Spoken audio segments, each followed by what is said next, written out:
Live from MMA Fighting Studios, this is Between the Links. And now, your host, Mike Heck. The iconic voice of Esterlin welcomes you to a brand new edition of Between the Links. And ladies and gentlemen, as you're all very aware of, 2023, it's been a hell of a year so far, hasn't it? First UFC pay-per-view is in the books, and this show right here, it could be its own pay-per-view event. But we're giving it to you for free because for the first time this year, we actually have a matchup on BTL, and it's a glorious one following UFC 283. We have two new champions, one feeling a bit disrespected. We have a lot to uncover, a lot to unpack from UFC 283 in the past week in our great sport of mixed martial arts in general. So let's get into it. Introduce the combatants first.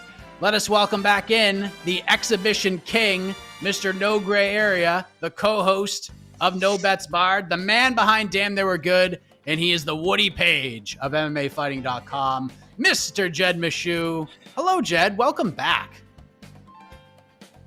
You got me already mad. Like, our pre-production thing, I'm now just livid from our conversation, and it's not going to go well.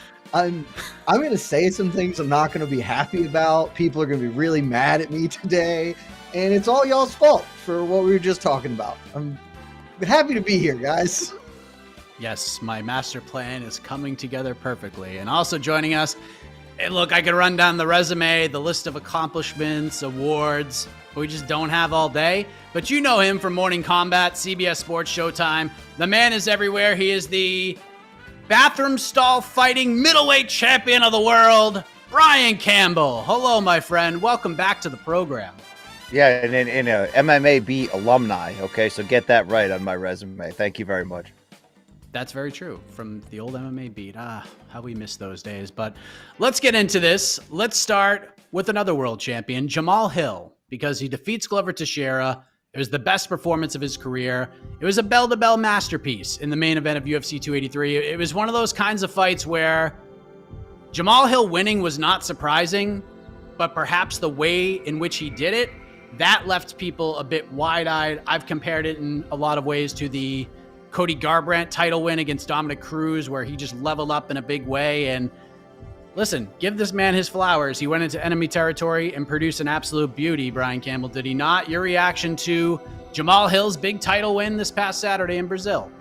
Yeah, an absolute grown man performance out of Jamahal Hill, who I think rightfully we had questions of not only does he belong at this level, ranked number 7, but getting the title shot because of extenuating circumstances with an injured champion and an interesting draw in the first vacant title bout. But, you know, Hill's trio of early knockout finishes that he had to get this fight, boy, did he double and triple down on the impressiveness of those, now doing it on the road against a decorated former champion who we come to find out watching this fight at UFC 283, Glover Teixeira was willing to walk through a hell and back, uphill both ways, to try to win this thing. So here's ultimately why this result was actually the best scenario for the UFC, for us as, you know, in the know fans who tend to critique things, is we find out after the fact from Glover Teixeira's coach, John Hackleman, that he was going to retire, win or lose on Saturday night, even though he said he wouldn't. He was going to pull the GSP all over again. So to see Jamahal Hill not only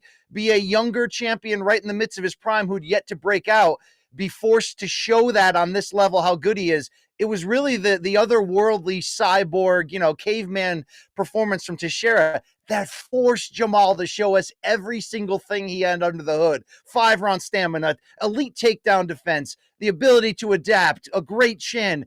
We knew about the power punching. He put it all together on this night because he had to. And the reason why that's the best thing for the division at large is the division has been a mess. You could actually make the case right now that the best light heavyweight in the world is not under the UFC banner. So to see Jamahal Hill jump through my TV screen and prove it all night, as Bruce Springsteen would say, yeah, we got somebody on our hands who's capable and willing. I don't know if he's the best light heavyweight in the world. He's got to prove that. But as we stand right now, Jamahal Hill is a very deserving UFC champion. You touched on something there that we will definitely get back into. But Jed, you got the smile on your face, but let's just talk about the performance itself on Saturday. Your reaction to it a few days later. Have you gone back and watched it again? Do you appreciate it a little bit more? And we'll get into the aftermath of this because there's been a lot of it. I was with BC for every step of the way until his last statement of a very deserving UFC champion. He is a UFC champion, and he absolutely deserved to win that fight. Come on, man. We all know what happened here. Jamahal Hill was not the first choice to fight for the title. He wasn't the second choice or the third or the fourth. He was there at the end when they were desperate to put a belt on somebody because that's how the promotional machine works. He deserves to win that fight, and he deserves to be considered as a top 5 light heavyweight coming off that performance, because everything BC said's right. That was the best performance of his career by a lot. We're going to get into where he stacks in the rest of the division and the disrespect, quote unquote. So I won't bog down on that right now. But truth is, he has never looked anything remotely that good. Like even a minute amount of that good. He leveled up to an extreme degree, and it was a sensational performance against one of the guys who's been around. So credit to him. Give him his flowers. He has the belt. This is probably the most paper UFC title of all time. If it's not, it's in there. You could argue Nico Montano is like neck and neck with paper title. But yeah, this is a pretty paper belt. So I will not say he is a deserving champion, but he's a deserving top 5 dude who deserves to fight for the real title as soon as that becomes an opportunity. Yes. So I want to build on this because BC laid it out, and I'll go back to you, Jed, because I have not listened to all of the ranking show yet on the MMA Fighting Podcast Network. I listened to about 20 minutes of it this morning, and the aftermath of this win has been pretty divisive, Jed, for a lot of the things that you and BC pointed out, because Jamahal Hill felt disrespected heading into the fight. He probably feels more disrespected coming out of it because in the MMA Fighting global rankings, he is the consensus number 4 light heavyweight in the world. I have him 4th in my personal rankings to peel back the curtain. A lot of people in the space feel that we are disrespecting Jamahal Hill with this ranking because right now, if you go to the UFC website, he is the UFC light heavyweight champion. I've talked about this already. That ranking isn't meant to be a slap in the face to Jamahal Hill because he looked fantastic on Saturday. It's more of praise to Jiri Prochazka more than anything. And my feeling that him no longer being the champion is just plain dumb and it makes no sense. And if this is what I keep going back to, Jed. If the UFC just kept the belt on Jiri and made these 2 fights from 282 and 283 for the interim title the way it should be, we would be having a much different conversation right now. We would be pumping up Jiri versus Jamahal Hill. How cool of a unification fight would that be? We wouldn't be having these disrespect conversations. This is just the way the UFC has always done things. And then to pull the belt off of Jiri Prochazka after being sidelined for a month is just absolutely ridiculous. So I ask you, Jed, are we disrespecting Jamahal Hill? And do you understand why Jamahal Hill would feel disrespected coming out of the biggest moment of his career? We are not disrespecting him. In general, fighters don't get disrespected by the media. There are key exceptions. I'm usually the exception because I'm usually here telling you that Michael Chandler sucks ass. A take which I stand by and will repeat as long as I have breath in my lungs. No one is saying that about Jamahal Hill. No one even really said that before. I was pretty close to being like, I don't think that he's very good because the tape said that he's not very good. And then he fought his ass off, and now I'm not here to tell you that he's bad. I don't know if he is as good as he looked on Saturday because it's literally the first time he has ever looked that quality. And we saw Cody Garbrandt look like an all-world dominator against Dominic Cruz, and then look at where the rest of his career has gone. Like, I have no idea if this is a flash in the pan one-time performance or not. We'll see. My suspicion is that it's not, and that he probably has leveled up. But we're not disrespecting him by not ranking him as the top light heavyweight because the own promotion is only doing it out of like a weird, oh, well, we took the title from this dude for no reason. Like, if Glover had won that fight on Saturday, nobody in the world would be having this conversation. Nobody been like, well, Glover's the number 1 light heavy. because we know he literally lost to Jiri last year. It's the same thing. There is no reason that Jiri isn't the top dude. I personally also have Magomed Ankalaev in front of him because I think that that's a viable thing, and I have Vadim Nemkov. But not ranking you at the top doesn't mean we're disrespecting you. And there's a part of me, to answer the second part of your question, like I can understand why he feels that way, because fighters are crazy people. Because this is not just Jamahal Hill. This is really like half the fighters who walk around are the world's most sensitive little snowflakes. And if you don't think that they're the best fighter that there ever was, they take that as a sign of abject disrespect to them. And fuck you, I'm going to prove you wrong. And that prove you wrong attitude probably gets them very far in life. It's also insane because like saying, hey, I don't think you're the best dude in the world. At least you haven't really proved it. I do think you're like one of the 5 best guys in the whole wide world. Like, in what rational like what other avenue is that disrespect? If I told you, Mike Heck, you are one of the 5 very best radio personalities in the whole world, would you be like, fuck you, Jed, I am number 1. I hope you die and I will dance on your grave? No, it is a psychopath thing. And I feel like I've thought this for years. We glorify Michael Jordan because of this like psychopathic thing, where if you actually listen to any of the stories about Michael Jordan, the elite competitor, he actually sounds like a sociopath who you wouldn't want to spend time with, because this isn't a good way to go through life. Love yourself, Jamahal Hill. Don't care what any of us think. Care only about what you think and feel in your heart, and you will be a happier person. And then I won't have to hear you bitch about being disrespected because I think Jiri Prochazka's better than you. See, this is why I got mad. Now I'm mad again. Just here in this world. It's not. I'm so happy right now. Do you know how many people talk shit to me all the time on the internet, Mike? All the time. I bet our comments are filled with people being like, Jed sucks ass. And cool. I don't give a shit what you think. To be you might even be right. Jed looks like he sucks ass, first of all. But second of all, there's going to be a scenario in which Jed takes a hot date to Dave & Buster's one night and forgets about these comments. And then, he runs into a good time, not a long time, near the Papa Shop machine when Michael Chandler takes you out for that. But the only thing Jed was right about on this is that wouldn't be the first time. Wouldn't be the first time, BC.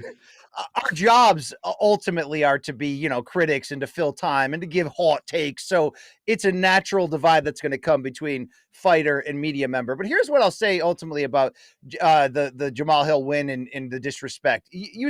Look, there were a million scenarios this fight could have gone where our aftertaste as critical fans and journalists would have been like, oh shit, man, even if it was a great action fight, the best light heavyweight in the world isn't wearing the UFC's light heavyweight title. In fact, not even close. I'm just happy that scenario didn't happen because Glover was the craziest of the crazy people in the cage this night and was willing to fight in a way that forced Jamahal Hill to show it, as I mentioned. So I don't think there's any respect on Jamahal Hill's performance. I think it's a twofold argument here on the disrespect he feels. One is the natural thing that every athlete or team or coach, when they win a championship, says, everybody counted this out. And it's like, dude, Jamahal Hill, you were ranked 7th. So everyone is going to count you out and, okay, not count you out because the betting oddsman had Jamahal Hill as the favorite. I picked Jamahal Hill to win, right? Vegas didn't count him out. The money didn't.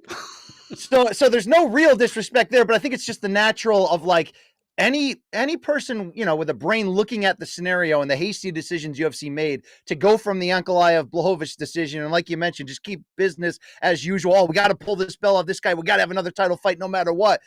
That created a no-win situation for Jamahal Hill, and the only way he could win it was by having the performance he did over 5 rounds. So I'll give him that pass. I think the flip side is the overall criticism he has received, which I've gone on record saying is I don't think it's necessarily fair in this instance. And here's what I mean. He's got a large group of fans and media who have decided they just don't like him, whether fair or unfair. And some of that is his public behavior, the tweets related to the aftermath of Dana White slapping his wife. To some people, it was the celebration in the ring, which went from inspirational and emotional to almost like fuck y'all type of deal. And look, that's his right. He can do that in that moment. But I don't think you can, even for Jamahal, look at those situations and not expect to get some level of bad feedback or people overlooking you or whatever. I mean, I think in this case, all that stuff that's said, I think we have to separate it from this moment. As you said, give him his flowers. This was a considerable achievement. He went from, not nobody, but somebody to somebody really special overnight now. He's got a lot still to prove. And even in this division, which is completely just in transition right now, post John Jones, there's still, he's going to have to earn it the hard way. And he's going to go out there and do that. But I thought it was a little bit weird, guys, even though I thought his comments, even if I took them out of wrong contest or whatever about slapping and all that stuff, I thought it was abhorrent. I wouldn't want that on my Twitter account if I was a fighter.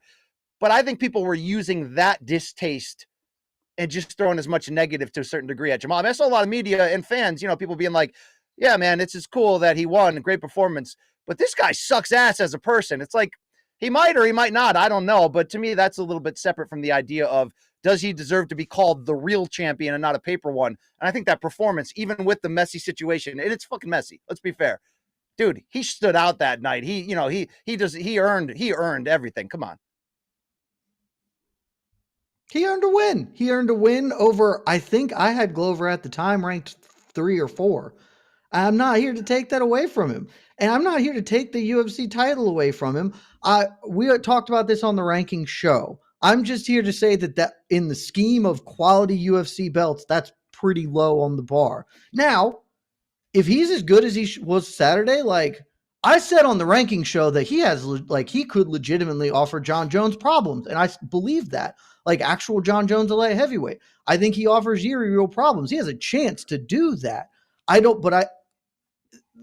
You just can't tell me that like he deserves the full-blown belt in the same way that, like, I don't know, Francis Ngannou did when he blew Stipe's head off. It's not the same. I brought this up on the ranking show, Mike. I don't know if you ever got there, where it's like, do y'all remember how much shit Daniel Cormier got when he won the light heavyweight title? And I don't think people are giving Jamahal shit for his personal choices. And I think that's valid, because if you come out and say that you should hit women, or that's an aggressive paraphrase, but defend domestic violence, in other words, like you reap what you sow there, man. Like that, I can't help you on that. I have not seen anyone be like, this dude had a bad performance or is a bad fighter. Everybody's been like, wow, that was unbelievable. I haven't even people say here, like, Glover's washed, which is what you would expect if people were trying to neg him on this. Like, oh, Glover's just what? No, it's just like, holy shit, Jamahal beat that ass. And that's part of why this sucks, because this should be this triumphant, awesome moment, right? Where it is, oh, we've got a new dude here who's like real. This is interesting. He's relatively young. We can get him and Ankalaev and Jiri can be going at it for years. This will be sick. And instead, it's turned so negative. And, hand up. If you want to give me the blame or whoever, sure. But Jamahal is part and parcel to that. Like there is if he had not said shit after the Ariel interview where he talks about, I just want my chance, my opportunity to prove that I'm the best. That was a heart touching moment. Like that was a good moment and made me want him to succeed. And certainly to see him succeed and do well. And then he's the one who fucked it up in the same way that you mentioned the post-fight. His post-fight started good, and then he immediately turns to fuck all of y'all. Like he is a party to the perceptions that are being created around him, and those don't have to coincide with who he is in the cage. Most fighters, or maybe not most, a lot of really, really good fighters are not the best people in the world. That's just what goes along in this sport. But I think that it's fair to judge him on all of this. Well, just to paint the picture, going back to what I said earlier, had Blachowicz, Ankalaev, or Glover won the title, I wouldn't have had either of those guys at number one in my rankings. So just throw that out there. No disrespect to Jamahal Hill. It's just the way that the division is. It's a unique set of circumstances to get to this place. But does Jamahal Hill have the potential to earn that number one spot after one more fight? Absolutely he does, beyond a shadow of a doubt. It just all depends on how this all plays out. So BC, how does this all play out? Let's go back to you. How do we book Jamahal Hill now? Like, do we keep him on ice and let's hope that Jiri is just the freak of nature we all believe he is and he can heal at super incredible paces? Or do we go with somebody else, let Jiri rest, and then he gets the winner? Like, how would you do it? It's a slippery slope because I think the rightful move right now, and we've already heard Jamal say that he's willing to wait a certain amount of months, to find out if Yuri's comeback is as quick and aggressive as Prochazka has told, I believe, Ariel, that it's looking to be. So I think the right move is to rematch Blachowicz and Ankalaev, but I don't think they're going to get that because they both sort of violated the unspoken UFC rule, which is, we put you in a big fight, you go out there and you fight to the death to try to earn it. You don't sort of backdoor your way into a draw and then argue about it afterwards. They could just as easily go, no, we run this place. Ankalaev is probably the best live heavyweight under our banner right now, even with that draw against Blachowicz, which was disputed. I mean, Ankalaev didn't score the fight, but in my opinion, he didn't do enough to leave no doubt and stamp it and go for it. So could they just reward him and give him that as a stay busy? They could, but I think there's interesting potential in building towards a Hill Prochazka fight. In the promotion could understand this. Jamal's 31, but he feels like he's like 24 to us because he did kind of come not from out of nowhere, but from a position that we didn't look at him as a monster threat. And then overnight, here he is. But look, I think the best scenario would be this. Let's do exactly what Jamal says. Let's wait till about April to see exactly where Yuri's at. If you can make that for the end of August or September, it's probably worth waiting to that point, especially since if there's any remaining thing that Hill has to do to prove that he's the real champion, it's go beat the guy who was last wearing it. I mean, that's how the system works. So that's the best case. And I actually would like Blachowicz and Ankalaev to do it a second time. It doesn't have to be a featured fight, a main event or anything like that, but just to give us what that fight was supposed to give us. In this case, it would be who's the number one contender. When they met in December, it would have been who's the vacant champion. But either way, this is a bed that the UFC has made, like I mentioned, where there was going to be a large number of potential really bad scenarios that played out of it, including Glover winning by rallying in the 5th round and then giving up the belt, GSP style, which we cannot overlook. It would have been the funniest outcome, BC. With Hill now being the actual champion, and he earned it against somebody legit. Dude, there is a percentage of elite fighters in this game that would have, that a lot of them that would have buckled under what Glover did.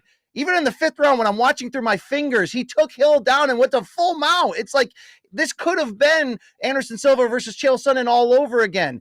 And I'm actually glad it wasn't, because Jamahal Hill showed me enough to say, like I said, I don't know for sure if he's the best, but I'm not going to sit here and really make any complaints about him actually being champion. And if we have to wait for his first test to be against the guy who just held it, let's do exactly that. Jed, we waiting for Jiri here? What are we doing?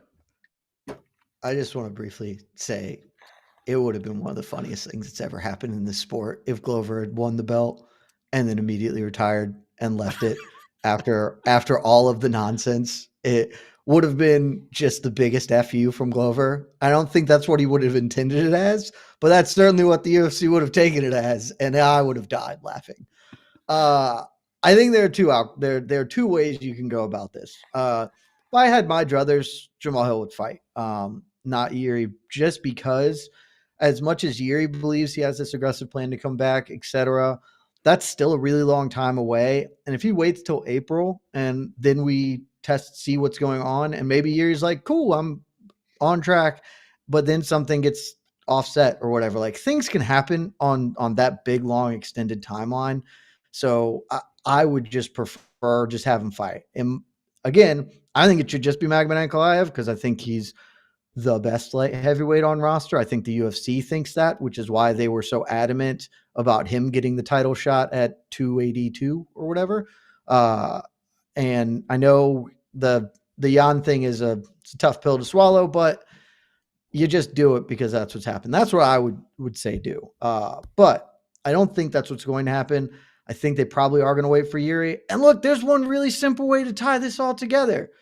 I know Conor McGregor just came out and was like, they offered me tough and they're going to do Michael Chandler. That seems like the worst idea possible because Conor hasn't fought in 2 years. And I don't know, putting him in Vegas for an extended period of time feels like playing with fire. Whereas instead, bring Jiri in from the mountains of the Czech Republic and let him be weird on television for a really long time as a tough coach. And I won't tell you I'd watch tough because I will never do that to myself because I love myself. But that's at least like a compelling thing that they could have, the Jiri versus Jamal as coaches, and kind of they're very different styles, personalities, and you can build, as BC was saying, a guy who feels new, who we don't have that much experience with. And frankly, with Jiri, it's very similar. So you can let both of them get some more time in front of whatever fan base is that watch Tough. You can build to this fight. We're not just burning the 8 months while we wait for Jiri to get back. And it seems like if they're insistent on doing Tough, do this. This feels like the best way to do it. Something tells me this. Yeah, go ahead, BC. Here's the deal, Jed. I mean, great idea, and it would bridge that gap. But you think, Tough's already a dying brand that only Dana defends, and so we're going to put Jamahal Hill and Jiri Prochazka's personalities at the top of there? Like, that's not a recipe for success. I can't believe you said something there that you I don't hate think this there idea. is a recipe for success with Tough. You said, Conor McGregor to Tough doesn't interest you. Here's the deal. I don't like Tough at all. I watched the first season, right? I watched the heavyweight season, and I watched the strawweight season. That's really about it. But you know what can get me back there watching it? And just about every casual fan, I get, you can link me in that group if you want to, is Conor McGregor with a messed up personal life gone forever, coming back to this dead franchise reality show, Real World, and trying to revive it. I think that's a brilliant idea and probably the best thing you could do to try to save the show. Bring, a guy who has history on there and the sport's biggest personality of all time. And you said, put him in Vegas where there's trouble. Look, there's going to be trouble wherever this guy goes because that's the life he chooses to live. I'd rather have him in an environment that's filled with trash talk and mano-a-mano and training and get Conor back into that role again, right? Whatever is left of that mystic magic, which, to be fair, I'm also tired of the whole Conor experience. I think, though, you put those two back together, there's something there. But I don't need to see these two light heavyweights in a reality show at all. I just need this division to get back on track. I don't know if there's a scenario where John Jones loses to Cyril Gane and then sheds some muscle and comes back down and fights for this title again by the end of the year. I don't know what's going to happen for the future of this division. But said it before, I'll say it again. We actually have a young, exciting, viable guy on top right now. So if it is Ankalaev yet next, or it is the former champ there, Prochazka, who I believe gave up the belt on his own, the UFC did not strip him like you guys were saying. I believe that's what my research tells me. That's listen. No. What this is? If you read through the lines, yeah. What this is defensive power slap. Yeah. This is Terry Francona. This is Terry Francona being fired from the Red Sox, but it's being presented as it's an amicable split. We're parting ways. Yeah, that's exactly what that is. That's Tom Coughlin getting to stick around for another year, even though he's a terrible coach of the Giants because they won a Super Bowl. Like, that's just how it was presented. It still doesn't make sense. Even Jiri, like, the UFC could have just been like, Jiri, this is dumb. Like, why would you vacate the belt? We're not going to let you do it. And they were just like, okay, fine. None of it makes sense. It was Jiri's idea. Yeah, I don't think so either. But we can talk about Tough and all that stuff. And I have a feeling that this topic is going to come up again. So stay tuned for that. But let's move on to the next topic. We have a lot of UFC 283 to talk about. The point for round number 1 goes to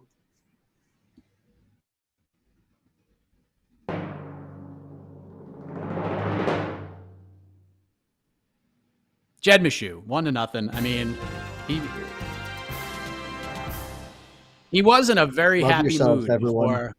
Yes, he was in a very happy mood before we hit record here, but 5 minutes before, changed. But let's talk about Glover Teixeira because I think he deserves to be talked about here because, like we talked about, announced his retirement after the loss, would have done it anyway. So, Jed, I'll start with you. The way this man finished his career, winning the belt, having an all-time classic with Jiri Prochazka, a fight he was a minute away from winning, and then just showing this incredible toughness in this Jamahal Hill fight, like BC laid out, takes the dude down, mounts him. We're sitting there at the watch party like, this is actually going to happen right now? But credit to Jamahal Hill. But considering where this man was 4 years ago to where he ended things, like, how will you talk about this man on Damn They Were Good? We talked about doing one, and we will at some point. His career has been fascinating if you look at it in the totality, right? Because for years he was the guy who wasn't in the UFC. We'd heard all about him forever. Hackelman, Chuck Liddell, been telling us back back in the days when he was in the WEC, but then he had the visa issues and prolonged stretch where he can't make it into the organization. And it's like, okay, and he finally gets in. He finally makes it to the UFC in 2012, 10 years ago, by the way, over 10 years ago, when he was 33. Like, he's old at that point in the scheme of MMA. Like, I remember at the time it would have been great if we could have got him in his prime, but we're at least getting him here just before the prime goes. He can still get some. He makes the title run, falls short to John Jones. A lot of people fell short to John Jones. It is where it is. And that was supposed to be the end. Like, that was the end of his career, because after the John Jones loss, like, he picked up some more. He would win some fights, lose some fights. Anthony Johnson just did rumble things to him. Gustafsson knocked him out. And he was just going to be a guy who maybe didn't make it to the UFC during his best years. And so we never got to see that. And instead, he was just a dude, a very, very solid guy, top 10 in the world for a good stretch. And in the last 5 years, his career has had the most incredible renaissance, where if you had told me in 2018, 2019, right, 4 or 5 years ago, Glover Teixeira is going to be a first ballot Hall of Famer, I'd have been like, that's insane. What is he going to do? Is he going to win the light heavyweight title? And then, damn, he actually went and did that. He put together this unbelievable run with unbelievable performances too down the stretch at a time when he shouldn't have been getting better. He is one of the very rare fighters who ever improved to such an extent that even the deficiencies of his athletic and physical decline weren't as noticeable. Bisping was very similar. Like, by the time Bisping won the belt, he was a shell of himself physically, but his tactical and technical improvements had been so great. And let's be fair, the division broke pretty nicely for him in some ways, that it worked out for him. And Glover had the same thing. Like, certainly the timing helps. I don't think he's ever the champion if John Jones just decides to have his shit together and stay at 205. But that's not what happened. And instead, he gets to have this unbelievable late career run where, with one of the best fights that we've ever seen against Jiri Prochazka, one of the most incredible performances against Jamahal Hill, not in that he won or even looked particularly good, but just the heart and the toughness and the mental fortitude he showed in that. Like, you don't see that from most men ever. So I don't remember the prompt here other than to talk about Glover's career, and it was sick. And he's now going to be a Hall of Famer, which a couple of years ago would have seemed insane. And I think he is undeniably a Hall of Famer and leaves the sport. I know he's going off a loss, and a pretty tough loss, still leaves the sport one of the best retirements that this sport's had, which speaks a lot to how bad MMA retirements are, but also just the fact that he's going out after that kind of performance against one of the best guys in the world. Hats off to him, man. Never saw this coming. BC, 10 years from now, after multiple more awards that you and Luke have won, when someone asks you about Glover Teixeira, how will you respond? That's not BC.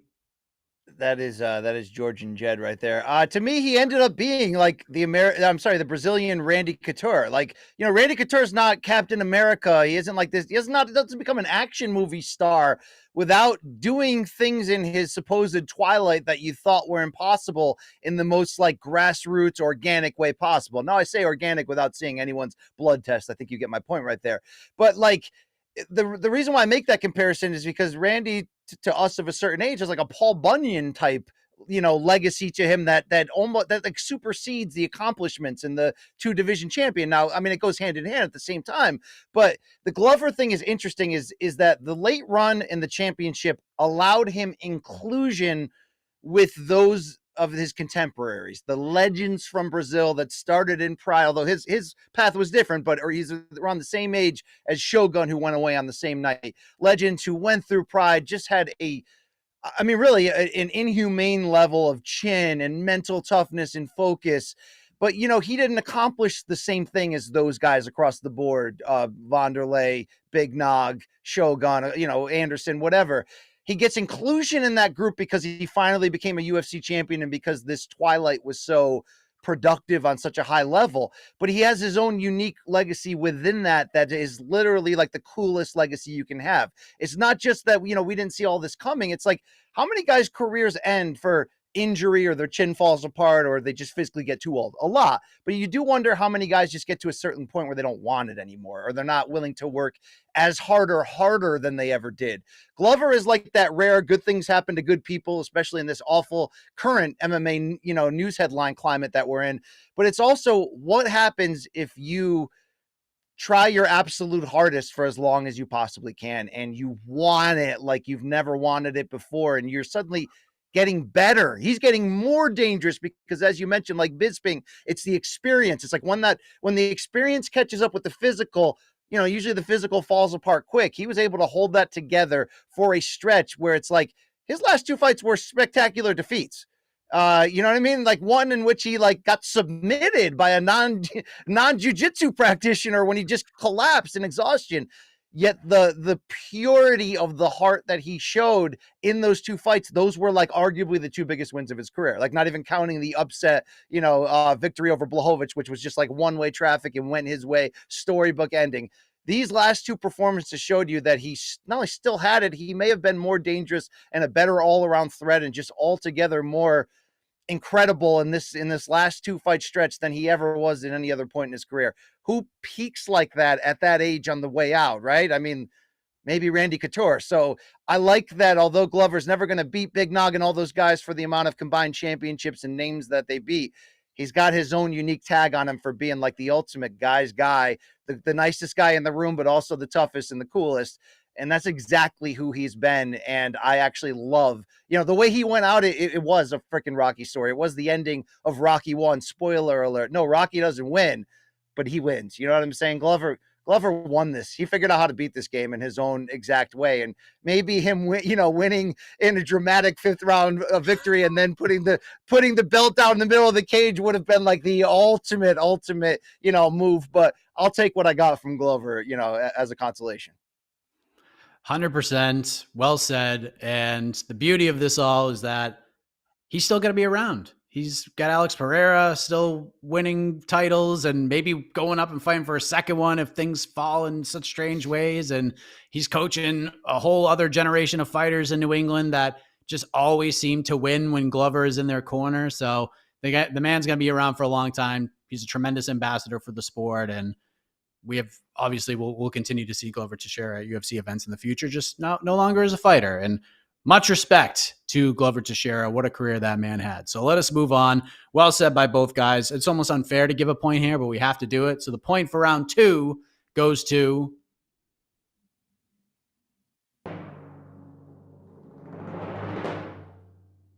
you're right, Jed. BC. It's 1-1. Hey, Jed has matured in this rematch. He's a tough out right now. He's coming on. And if you're coming on, Jed, I don't think this. I think this is our third. I don't think this is a rematch. I think this is 3. This is a rematch. I had you sent your henchman Alexander K. Lee after me last time, all right? But here I am back. Yes, I swear I thought we've done this twice before. Yeah, maybe. I think you might have retired before the second meeting. Oh, maybe. Who can? It's so hard to put it all together. Yes, so many MMA retirements. Perhaps we'll be building to a quadrilogy or a tetralogy, which is a perfect segue to what we're about to talk about. Brandon Moreno is the undisputed flyweight champion of the world, gentlemen. The rivalry with Deiveson Figueiredo goes to the assassin, baby. He looked fantastic. The man just continues to evolve, BC. So your thoughts on Moreno's performance and just overall the series of fights with Figueiredo as a whole following UFC 283, because I really hope that this rivalry between these two guys, despite it being in the flyweight division, I hope this rivalry ages as well as it deserves to be. Yeah, so I love this rivalry. I will say it didn't. Some people thought we were overrating it heading into the fourth fight. And what if this fourth fight isn't a killer all fight of the year contender back in fourth war, which it wasn't, by the way. Would that water down the ultimate significance here? I say no, because it was 4 title fights for Figueiredo. They were all in succession. and they were all in their own way, the combination of dramatic and educational in terms of where they are and their growth and all of that. It won't get the all action, full on stamp at the end. And the reason why is because Moreno not only won this rivalry 2-1 in terms of actual scoring, his 2 victories were stoppages. And if we, go back and look at it closer, one-sided fights. So I learned in the end that Moreno's the younger, fresher fighter who's in the right weight class based on how hard it is to actually make that cut. And he showed us some solid improvements throughout this series. I mean, look, the most impressive moment of this series to me is still then 34-year-old Figueiredo coming back from being stopped by Moreno to change his game plan, add some wrinkles, and find a way to get a close decision in a pretty tactical, fun fight. But in totality, the 2 stoppages from Moreno overall and the adjustments he made to get there show you that he's probably the better fighter overall, and certainly has a chance here in the aftermath of the long DJ run that kicked off this division, the short little and sweet Cejudo one, which maybe ultimately saved it. Moreno is the guy probably because there is Pantoja in the building who's got 2 wins over Moreno already, including one by stoppage on Tough. Probably is the Moreno being the guy who has the best chance to actually make a reign here. I mean, this flyweight division post those 2 great champions I talked about, in the midst of the threat of it being canceled, just turned out to be awesome. And there's so much parity at top, and all these fights are so close. And really, anybody in this top 5 or 6 can get hot. Brandon Raw Dog Royval, anybody can just get hot and go on a run at the title. But the changes I've seen Moreno make at the highest level here, and how willing he was to say, look, the third fight, I read my clippings a little too much. I started thinking about my own future a little bit too much. I like that humility, same humility he showed when he got cut and came back. And you add in the James Krause factor, switching camps, switching all that uncertainty. And Moreno went out there and stopped this guy. I like him in more ways than just as first Mexican-born UFC champion. Could he be a thing if they back him? I like his well-rounded game. I like his mindset, his ability to make adjustments. I think he's got a chance here. I mean, Pantoja's going to be a tough out, and there's a couple other guys I'd love to see him either fight for the first time or in a lot of cases rematch again. But this is a mature pound-for-pound level fighter coming in full bloom, and he had the perfect, dance partner in the natural heel villain that is Figueiredo to push him to that. And then the knee injury, and he was sick for a lot of the camp. And yeah, the Krause thing just doesn't get talked about enough because he didn't have a ton of time with that all-star group of coaches that he put together. And like Saif Saeed said, it's not just getting guys together. It has to gel. You have to work together and it has to gel. There has to be a flow. And it was, and it all worked out for Baron Moreno. But Jed, your thoughts on the rivalry and Moreno's big win? He's the undisputed champ. It's probably the best rivalry in UFC history. Not for stakes stakes isn't the right word. Not for broad appeal because, your mom doesn't know who the hell Brandon Moreno, Deiveson Figueiredo are. But we're talking 4 fights, 2 went to the cards, 2 third-round finishes. What's that? 50, 60, 70 plus minutes of in-cage fight time at an elite level. That's you don't get that. The only thing that I can think from an in-cage perspective that's as close off the top of my head is Max Holloway, Alexander Volkanovski, and their third fight wasn't competitive, but their other 2 fights were extremely competitive. And so we're talking very rarefied air as far as this rivalry goes. I'm with BC though. And I thought it coming in, I thought Moreno was the better fighter. I thought that he had a compelling argument to having won the third fight, and even having lost it. That fight felt to me like he lost the battle, but the war was done. Because to me, certainly looking back, it feels that that's even more true. But that fight felt like Figueiredo had to make some pretty major adjustments to tactics and strategy that once that bell is rung, it doesn't get unrung, and he can't keep doing that. And so that's why I felt really confident Moreno in this one. That's what it looked like. Moreno came in, adjusted to what Figueiredo was bringing, and Figueiredo had no answers. The stoppage is a little wonky, but totally legit, totally fine. And Moreno was kicking his ass anyway. So I think this dude is, if he's not the best flyweight in the world, I think he is the best fighter in the world that fights at 125 pounds. we have the whole rankings thing with Demetrius Johnson and how stupid ass shit one championship is with the weight. And so I have DJ as my number one flyweight, and I still would, because I think if those two dudes fought tomorrow, I think that favors DJ tremendously. But as far as dudes who actually make the weight of 125 and fight, I think it's Brandon Moreno.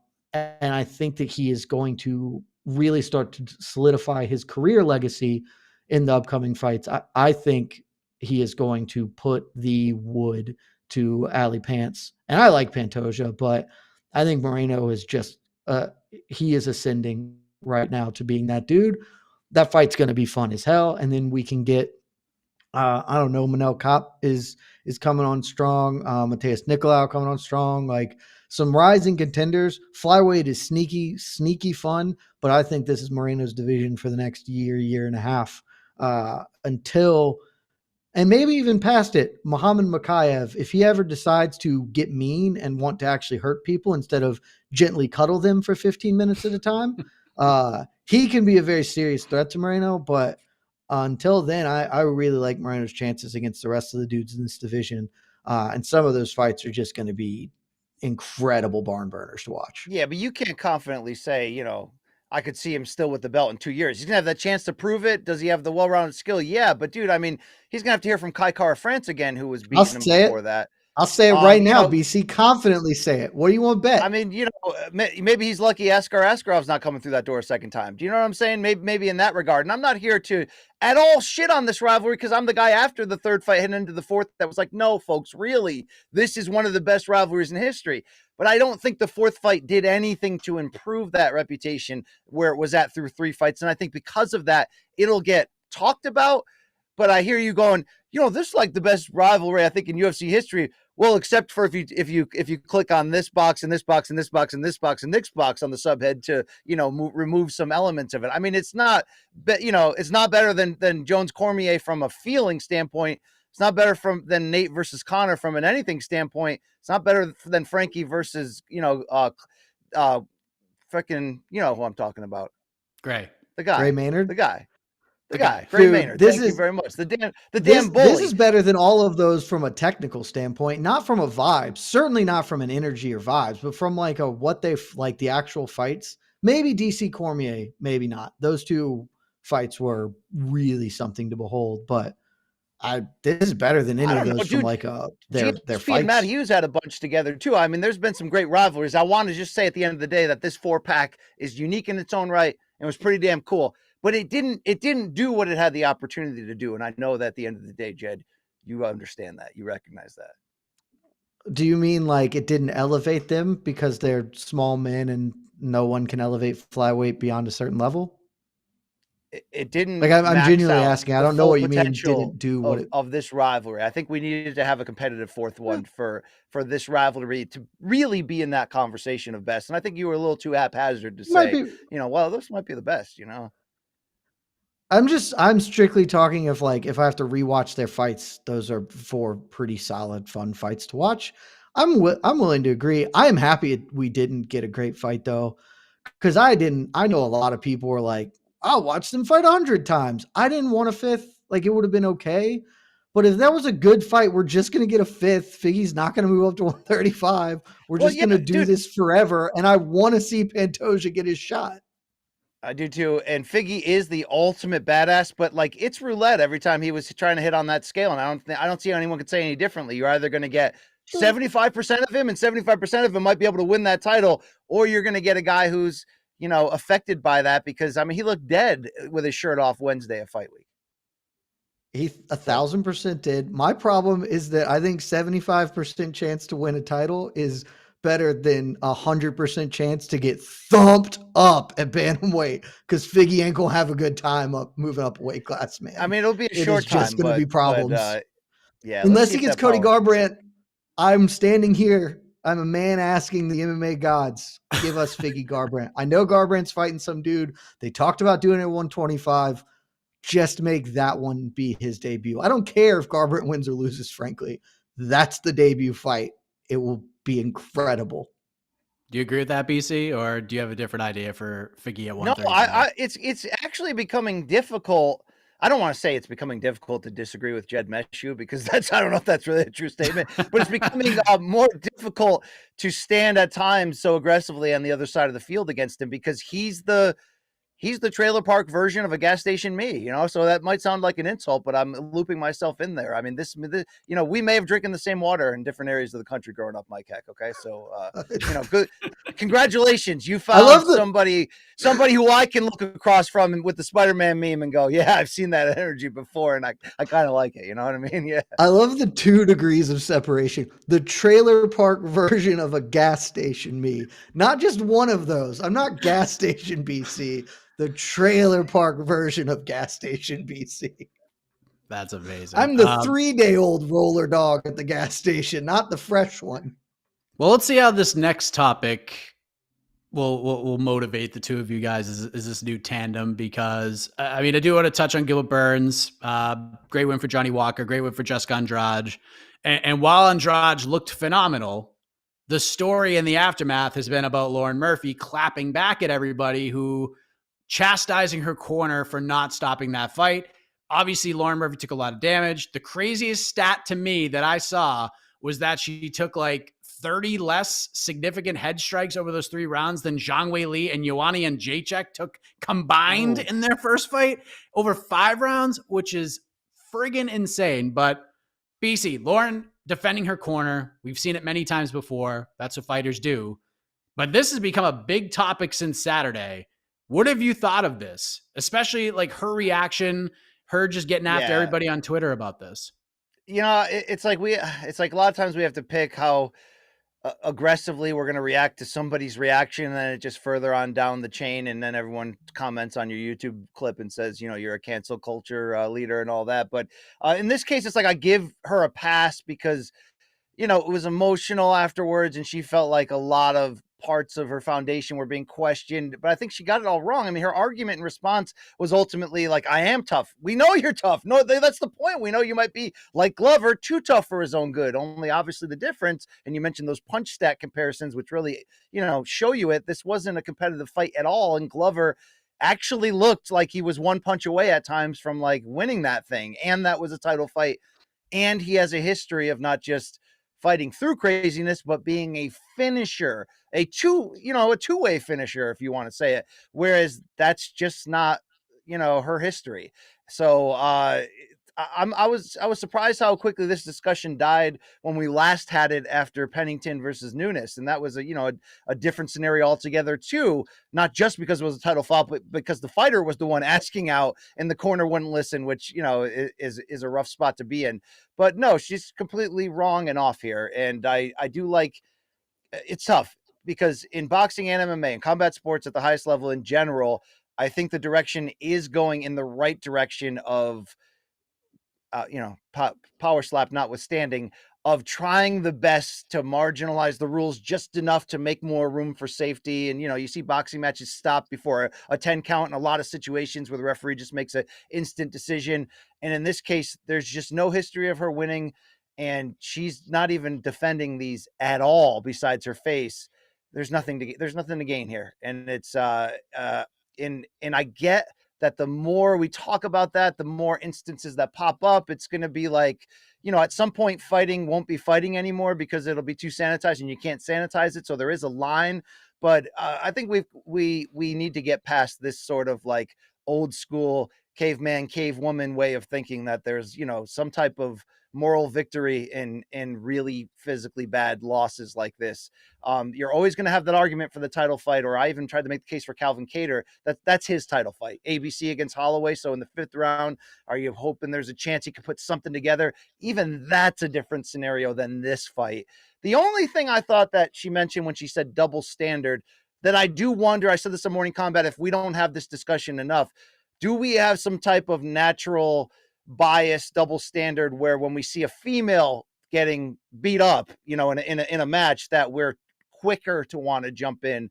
That actually might be true. There might be a double standard within that, but this was the wrong reaction to the wrong scenario to try to defend for the fighter here. And I'm not mad at her. I get it. It's emotional. She's trying to stand up tall, and there's a little too much of her talking about like the media will never be happy. No, the media is never going to be happy. A lot of the media are idiots too. A lot of them actually might be scumbags, like Dana says. You could call me one of those if you want to, but again, our job is to fill time on shows like this and make interesting, really critical statements about situations.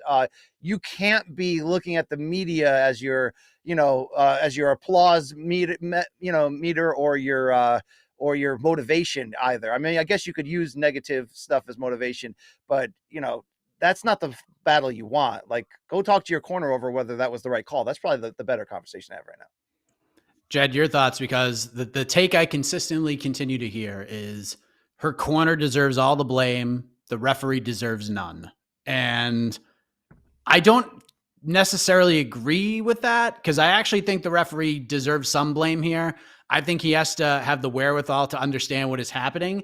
And if you are going to allow Lauren to go out in that third round, you need to have the wherewithal to be like, all right, you can do this. You're responsive in the corner. They're letting you go, but we're going to keep a short leash on you. And Jessica just put up even more numbers in that third round than she did in even the previous two. And, I heard Luke Thomas talk about they know the fighter better than anyone response. And I do agree with him in a lot of respects, but I do also kind of understand where Lauren's coming from, because one of the people in her corner is actually her husband. So it's almost like if my wife was in my corner and I got my ass kicked and she let me go, I of course would go on Twitter and defend her. So I don't know if that's neither here nor there, but now that we've seen Lauren's reactions to all of this, and you hear like the consistent take, corner gets the blame, the ref gets none. What do you think? I'm fine with it. I have a pretty clear how I think that this would work optimally, and it's the ref shouldn't stop fights like that. That's on the corner to stop, because for all the reasons Lauren Murphy thinks that fight shouldn't have been stopped, she was fighting back. She was not prone or defenseless. Her defense was not effective, but she was making tangible efforts to do something. And I have long believed that that's kind of the line that should be drawn, because otherwise we're getting into a spot where, from a sporting aspect, I'm a little uncomfortable with how much power the referee will have to dictate winners and losers in that regard. Whereas she's pretty clearly fighting back. At no point in that was she ever not defending herself. I think that is why the corner is the one who should stop this here. And for as much as I respect what Lauren Murphy has been through, and I can maybe understand her position, I agree with Brian. I absolutely think there is a double standard applied between men and women. I think that standard has that gap has closed in recent years, but certainly early on, buddy, there were all the time that conversation was being had when women first made their debuts in the UFC. That is not any part of what happened here. A full-blown ass kicking was unleashed on her, and it was not good for her. And as much as Lauren Murphy wants to say, I have 2 black eyes, but I'm fine, that's not how this works. Like that, to be very, very serious here, how many times did you look at Muhammad Ali after fights and his face was like unrecognizable or whatever? The damage is not what is done to your face and your like that. It is what is done to your brain over years and years of this. And Jessica Andrade, undeniably one of the hardest hitting women in this sport, put 96 freaking significant strikes on her in that last round in a fight where she couldn't win, where it was very evident from the first minute that Lauren Murphy didn't have the tools to compete here. And that fight should have been stopped in the first minute, and it probably shouldn't have been stopped after the first round. But after the second round, when she was down, I know what she was down officially on my scorecards. She was down 20-16 it's not like Lauren Murphy's a finisher. She does not have the tools to win this fight, and she went and took 78 more headshots in that third round. It's just like that. I am not concerned about how you feel this week or next week. I'm concerned about what you are going to look like, Lauren Murphy, in 20 years, when there's a story on MMAfighting.com, great website, about how Lauren Murphy is having issues with memory or whatever. Like Spencer Fisher, if you have not read Stephen Morocco's story on Spencer Fisher, I implore you to go do so, because that man has had a tough go of things, being in wars just like that. Frankly, more competitive fights than what Lauren Murphy just had to offer. And the fact that we talk about it all the time, and I know fans hate this shit, but the UFC doesn't provide these people with the appropriate medical care and the appropriate compensation. And so Spencer Fisher is left sort of out here on his own, dealing with very severe issues and, work in a gym to make ends meet. Lauren Murphy, you never won a title and you're never going to. You are a perfectly good fighter. Some might say a great fighter, but you're not going to get to that life-changing forever money. And so the only thing you have to take with you is your health. And every fighter leaves a piece of themselves in the cage. You've seen that from the start of this sport to the start of boxing. You leave some, but it is a question of degree. How much are you leaving in there? And you may want to, but that is a decision made by you right now. And you have to live with it, not me. So at the end of the day, you can defend this. But this is pretty objectively indefensible. And I can say objectively, you know why? Because Lauren Murphy has a tweet, Mike. She has a tweet on this very subject. I don't know if you saw my Twitter where I put them together, but from a year ago, a coach's first priority is to keep the fighter safe. The athlete's safety is the first priority always. Coaches or trainers that don't understand this or don't do it do not deserve to work with athletes. Hashtag not that hard to understand. So take it from her. Take it from Lauren Murphy herself. This was not complicated. This fight should not have continued. And that is not disrespecting her or her toughness. It is respecting the fact that she has a life to live after this and that she wasn't going to win that fight. You don't win them all. Some days you get speed bagged. That was her on Saturday night. And it would have been better for all parties involved if her corner had said, hey, it's just not our night. We've seen too much of this. We're gonna stop it, and that's all we're asking for. Yeah, I was gonna say, I thought I was gonna get the sound effects from Casey. Mike, I don't really know where the applause. Yeah, I mean, you're about to get a point. I mean, there's no doubt about that. I think it's possible I've been set up here, because the irony of that moment, and that was impressive from a guy like that, right? From that guy over there, right? I mean, that guy just delivered. He just made a Jamahal Hill like leveling up since last time I've been on the show. It's incredible, So from sweet dreams to sweet creams over here. Jed Meshew, congratulations, man. I don't know if you're the best light heavyweight in the world, but you just won that point. All right. I am not. I also want to say on that note, Glover should have been stopped after the fourth round. I understand why, and I have less of an issue with it just because that was his final fight. So I at least get the inclination, like BC was saying, but objectively that fight should not have been allowed to go to the fifth. I watched it through my fingers, and the last time I did that was Mark Hunt versus Bigfoot Silva Part 1. Remember that one? Remember that bloodbath down under?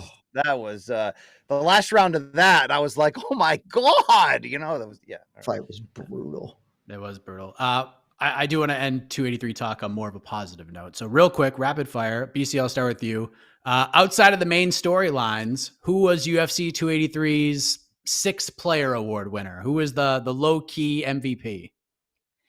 It's weird. It'll probably, if you ask this on a whole, go to the Bone Fiend bros who kicked your TV screen in, or Jalton Almeida at heavyweight. There was a lot of, there were 17 fighters from Brazil and 15 fights on this card. There were a lot of emotional breakthrough moments, but dude, how about 36-year-old Gilbert Burns? How about as much as he has been angling to try to get the type of fights that it seems he's teasing today on Twitter has just been signed. And I think Masvidal just tweeted something similar. Who knows? But it seemed like he was going the action fighter route for big money.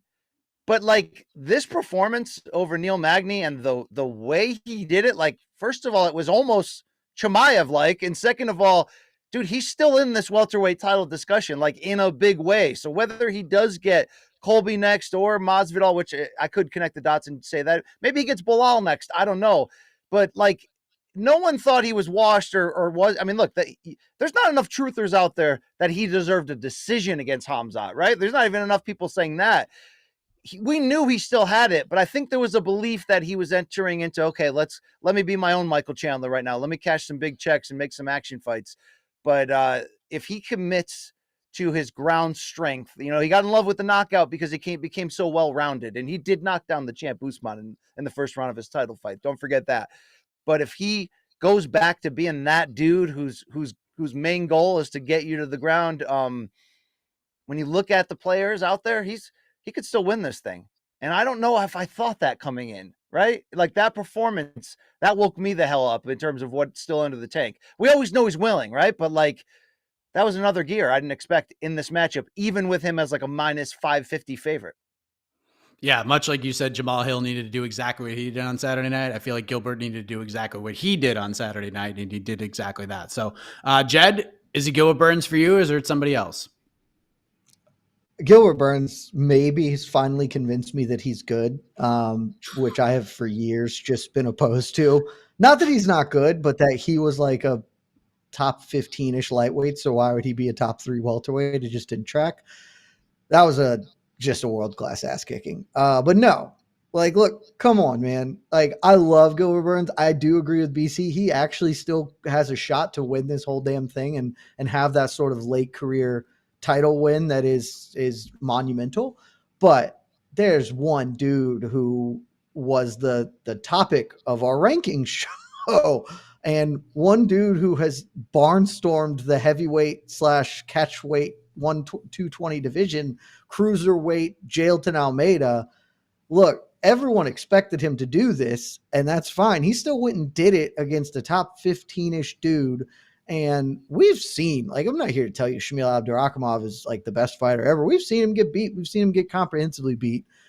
But 0 strikes, I don't know if that's true. I may have just made that stat up, but it's not like Shamil landed anything.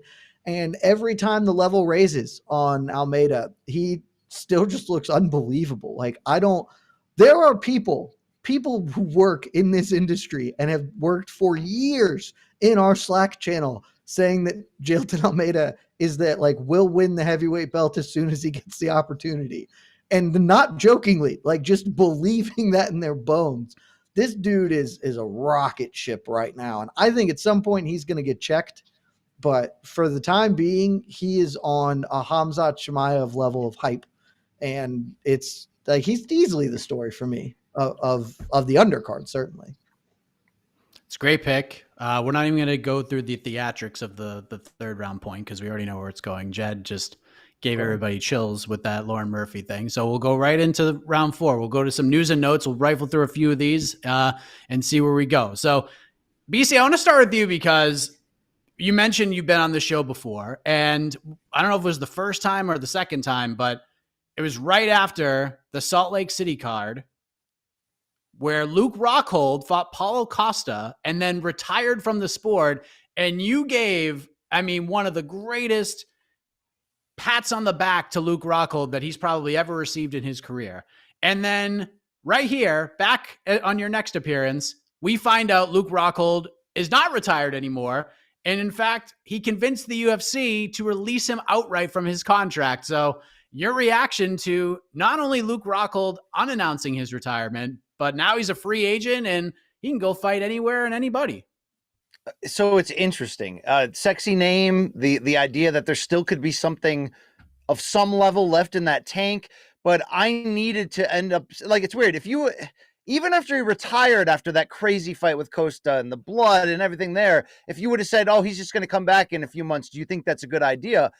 Even at that point, even in the emotional aftermath, I don't think I fully got what happened in that fight. Like, if you missed it in the Costa fight, a transaction took place in which Luke Rockhold, always his own worst enemy because of the level of arrogance which he fought with, and at some point that arrogance type kind of took over for him, and it's like, I'm never going to take away the upset loss. I was sitting there in the first row in LA when Bisping did, had his moment, and it's Rockhold's fault, but like, that's who Rockhold became throughout all his inactivity in recent years. Just like kind of fought like a knucklehead a lot.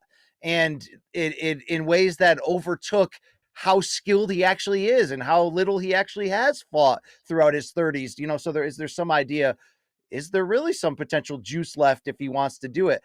I needed to see that performance against Costa to know that there's fight in him still, and that he still really wants this. And I think he discovered that in the moment, under the romance of like, wait, this is my last fight. I'm not going out like this, and just did like incredible things in that fight, like heel moves, but you know, the kind of heels that we love, like Ric Flair like moves in that. So I'm actually intrigued, especially if he steps down the matchmaking. And he mentioned he's a free agent for boxing or any, you know, MMA promotion, but he specifically doubled down on, well, hey, Coker and I have a good relationship going back to Strikeforce. I think him at Bellator, if he wants to stay the path of, I want to actually come in here to try to win the title at 38, that's kind of interesting to me, given the top 10 and the potential matchups there, which includes, you know, Gegard Mousasi and the champion, of course, Johnny Eblen, and Tokov's coming on February 4th as a big title opportunity. And, you know, you got Vanderford. There's still a couple names there.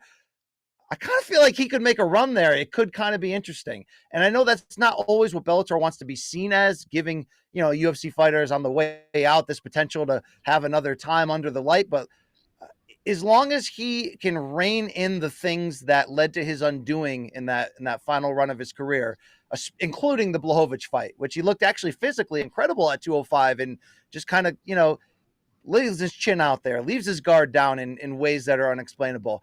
You remember the Strikeforce version of him? You know, remember him who bounced back from fighting that alien Vitor in 2013 and went on that run? Like, if that guy's still in there to some degree, it's not out of question that he's in some pretty interesting fights. You know, I know he'd probably prefer to take boxing crossovers and get big money. And if it's all about money, then, you know, pay that man his money, go for it, whatever.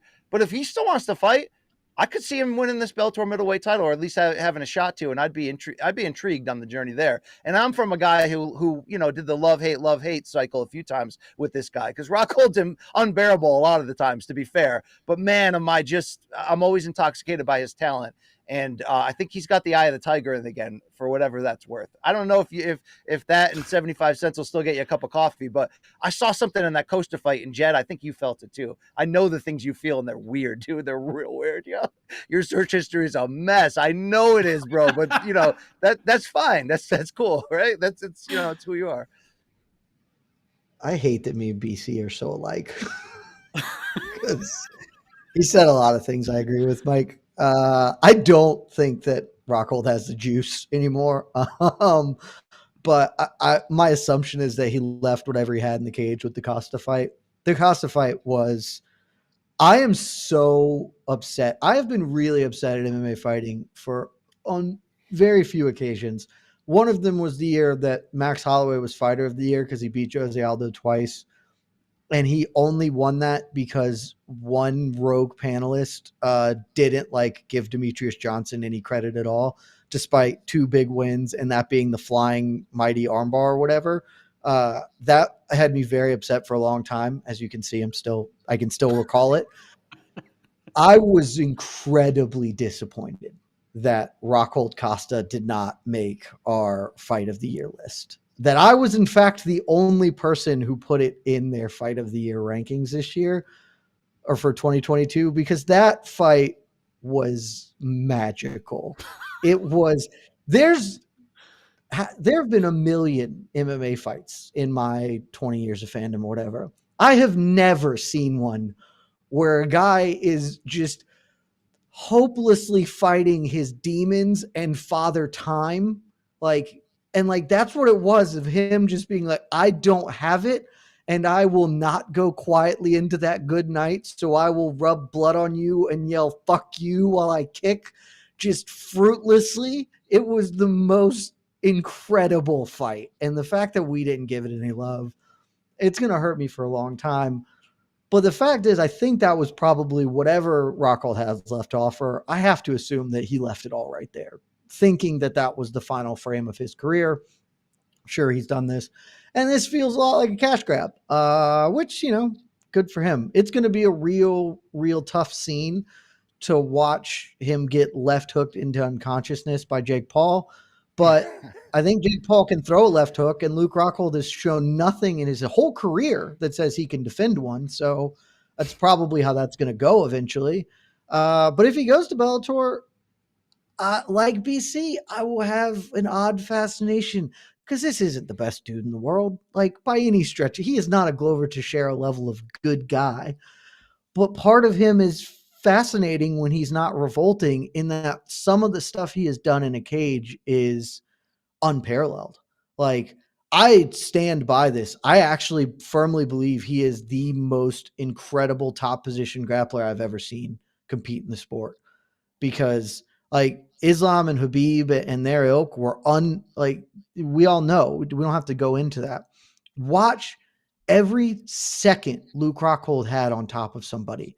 It was not control and just suffocating pressure. It was watching a man drowned violently because somebody is shoving their head underwater. He throttled Chris Weidman to and Chris Weidman is a good grappler, and Luke Rockhold just obliterated him every moment he got on top. It was the most incredible thing I'd ever seen fighting, and we got so few like instances of that, and I think that that's probably gone now. But if he goes to Bellator, like, I will begrudgingly be interested in a Gegard Mousasi fight, in a Yoel Romero rematch. I mean, Johnny Eblen will probably tune him up, but like, those are fights that, despite my better judgment, I'm like, yeah, I'd tune in. I would tune in. It's better than whatever the hell Bellator's got Marcelo Golm fighting Daniel James in a headliner of an event, because reasons. Like, for just get him for that, because he's at least a better headliner than that shit. So I'll keep watching, because he will not fight somebody who's useless, because Luke does not have that in him. Like, his big weakness is the ego. He will fight someone with a name, and so there will be some level of interest drawn there, but I don't think he's making a run. All right. Well, I like it. There I forgot the actual best answer too is he should fight Francis Ngannou now. Oh, come Jesus on. Christ. Jesus Christ. I meant to lead with that. All right. Oh, it's like farting before you leave the room with that kind of talk, right? It's like, thanks for the parting gift, Jed. Appreciate that. You know, you're telling me you wouldn't tune in to watch Francis Ngannou, Luke Rockhold? I like a lot of crappy gas station fights, liars, right? But all you are liars. But yeah, somewhere deep inside of me, there's still a Rockhold super fan, and that guy is screaming no to that idea. So no, please. Dude, maybe we can get Rockhold for Doom now. Bring back that old magic in the Bellator. There we go. Well, there were more news and notes, but for the sake of time, we were going to move on. We don't need theatrics. Oh, we'll do it anyways. The point for round 4 goes to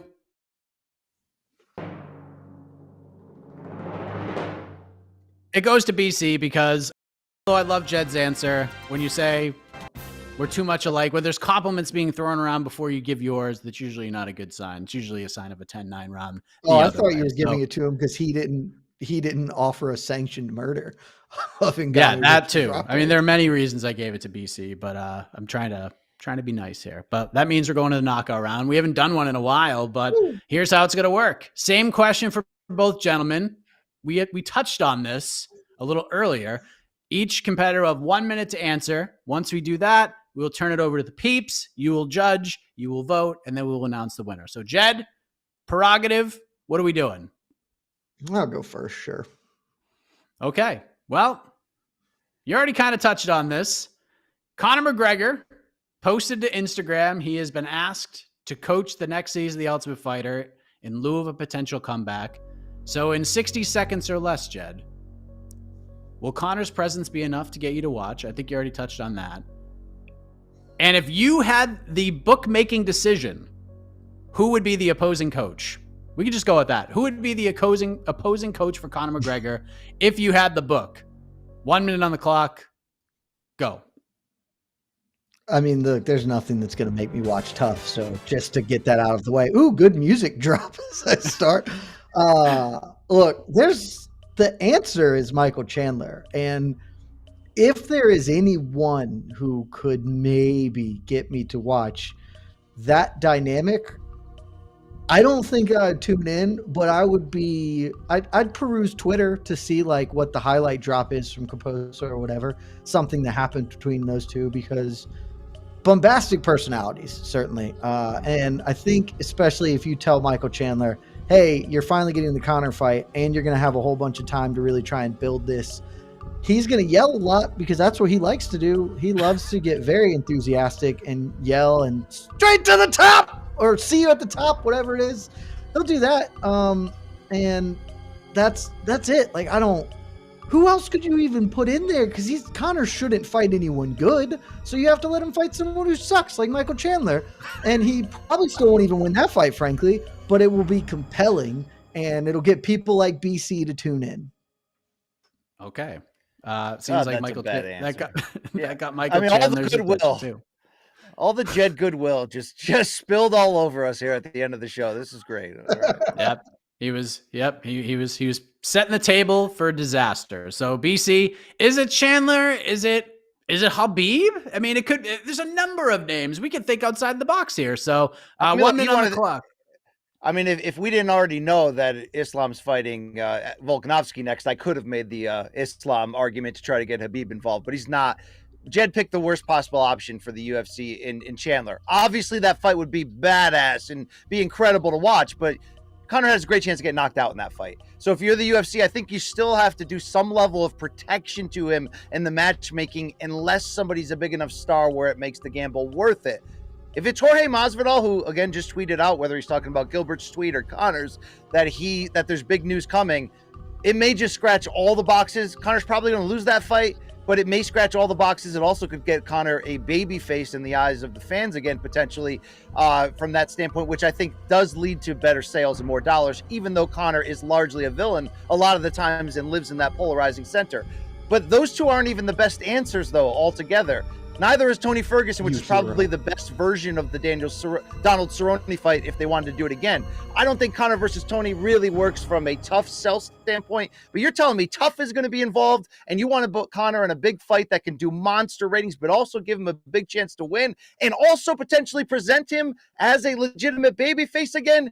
Guys, wake up. It's Paddy Pimblett. That's the freaking fight to make. He's an absolute villain right now in a lot of people's eyes as this failed bust. He's the perfect villain from the standpoint of trash talking and the back and forth they're going to have. And there's a Spider-Man meme, again, to use that reference of those two kind of having the same cornball game, in terms of shtick after one another.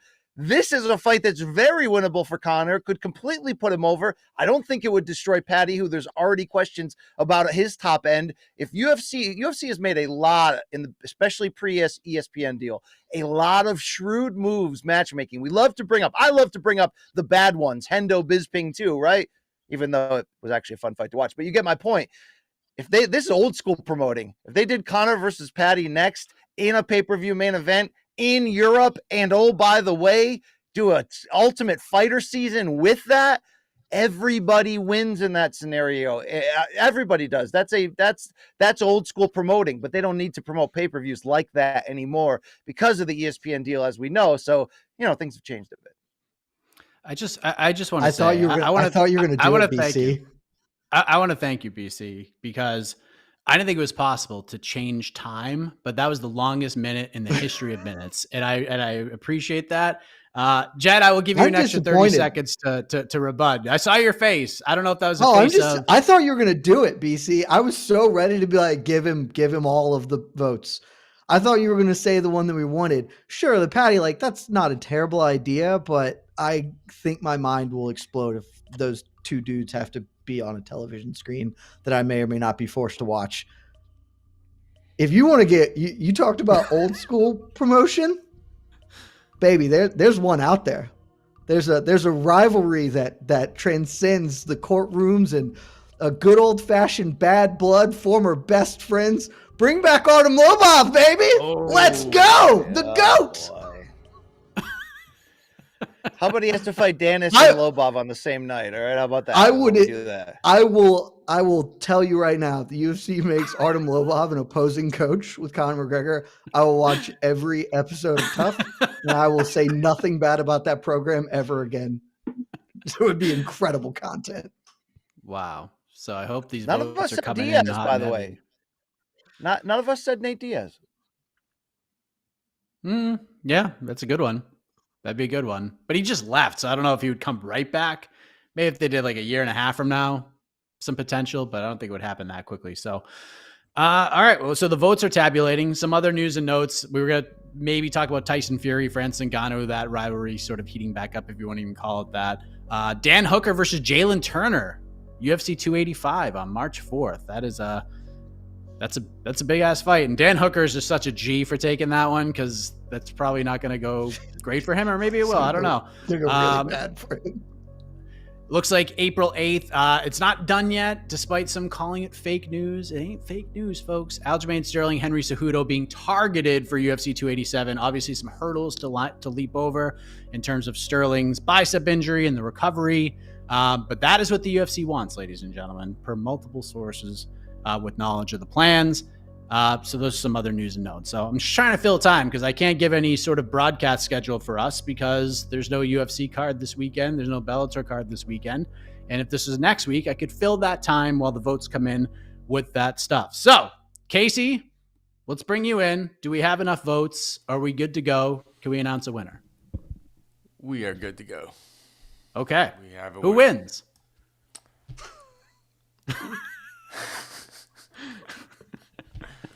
First off, spectacular final 60-minute, it felt like 60 minutes, 60-second closing round. I don't know why I have a clock up there, but It's unnecessary. All right. Unnecessary. All right, your winner today with 58% of the votes is...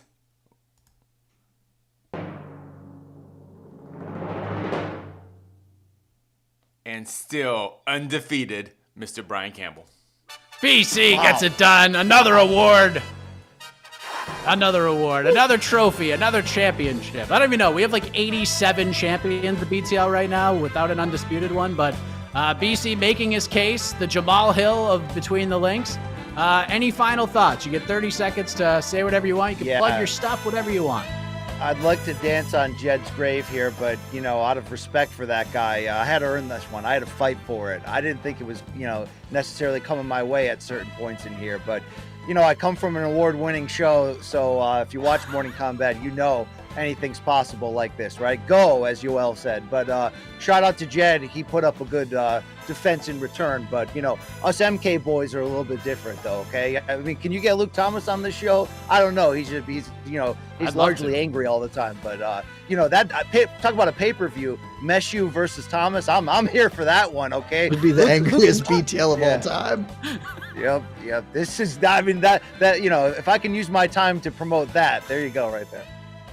Well done. Jed, any final words? I mean, look, this is a great battle. I always love competing against Brian. Since he didn't promote his own stuff, really, I will promote them saying, I am currently listening to the resume review of Fedor Emelianenko, so check that out from the Morning Combat Squad. And keep it tuned here, because we are going to have a Damn They Were Good on Fedor Emelianenko coming out, I think, Monday. So in anticipation of his final fight, the GOAT is hanging him up finally. All right. Fighting Ryan Bader, and what a moment that could be. Fedor riding off into the sunset as the heavyweight champion of the world. God, that would be the best. So everybody, I guess, enjoy your weekends off from major MMA. You got the Royal Rumble on Saturday, so that should be a lot of fun. So if you enjoy that kind of thing, then you can enjoy that. Casey, you can hit the music. We are done. We have made it through. BC's 1 minute has come to an end, and we are happy you were able to join us for the first competitive edition of BTL of 2023. So thank you for watching. For Casey on the ones and twos, shout out to BC. For Jed, I am Mike Heck. Back here next week on Between the Links. Good night, everybody. This has been Between the Links, an MMA fighting production. I'm Mr. Lin. Thanks for watching. Hit the subscribe button. Happy birthday, Yankee!